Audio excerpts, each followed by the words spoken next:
Hello everyone, কেমন আছেন সবাই? আশা করি ভালো আছেন। তো আজকে ছিল সরস্বতী পূজা।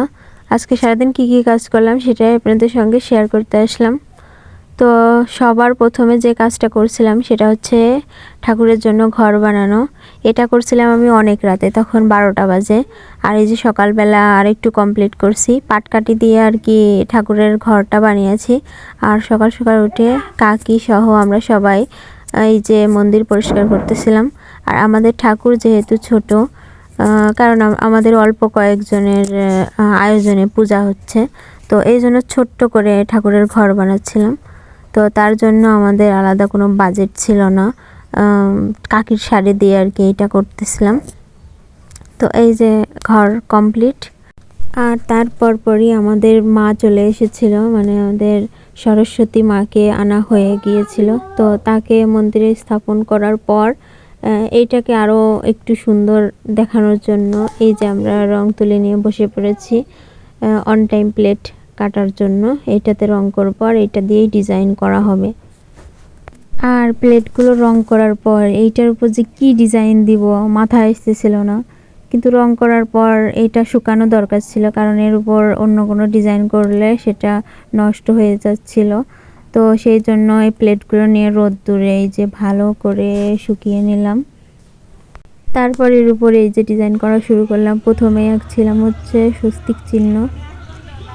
এইটা আমি প্রথমবার আঁকলাম, তেমন ভালো হয়নি। যাই হোক, এই যে সবগুলো কমপ্লিট। একটাতে দিয়েছিলাম পদ্ম ফুল, একটাতে শঙ্খ, একটাতে বীণা, আর এই যে বাকি সব অক্ষরগুলো আর কি। আর ফাইনালি আমাদের সাজানো কমপ্লিট।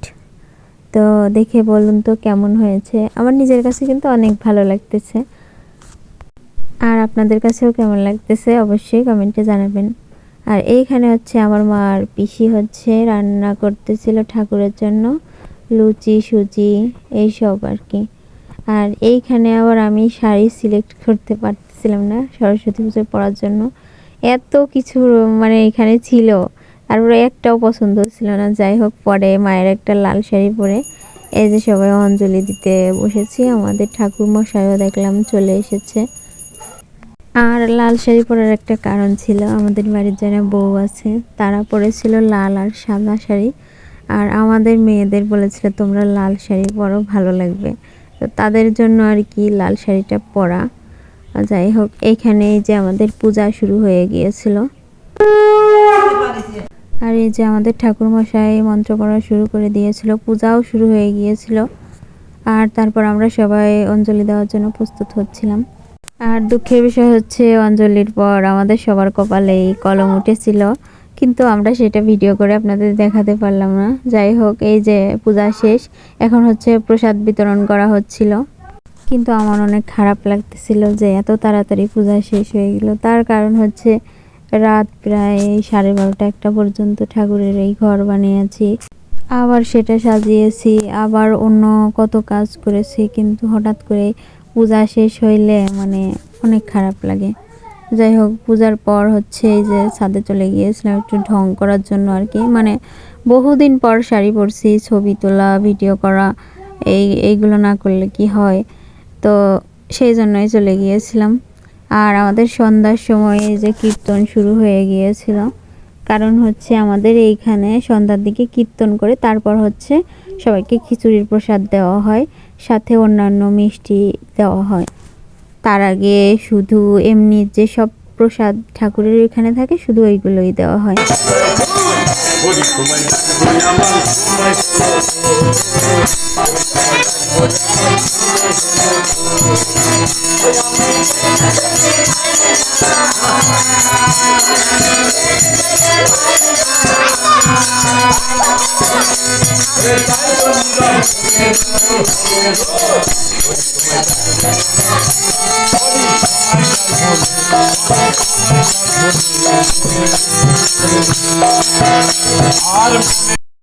তারপর এই যে সবাইকে প্রসাদ দেওয়া হচ্ছিল। আর পূজার কাজগুলো আমরা সবাই অনেক নিষ্ঠার সাথেই করে থাকি, এইগুলো করতে আমার পার্সোনালি অনেক ভালো লাগে। তো আপনারা সরস্বতী পূজা কেমন কাটালেন অবশ্যই কমেন্ট করে জানাবেন। আর ভিডিওটা এই পর্যন্তই। সবাই ভালো থাকবেন, সুস্থ থাকবেন, নিজের খেয়াল রাখবেন। টাটা।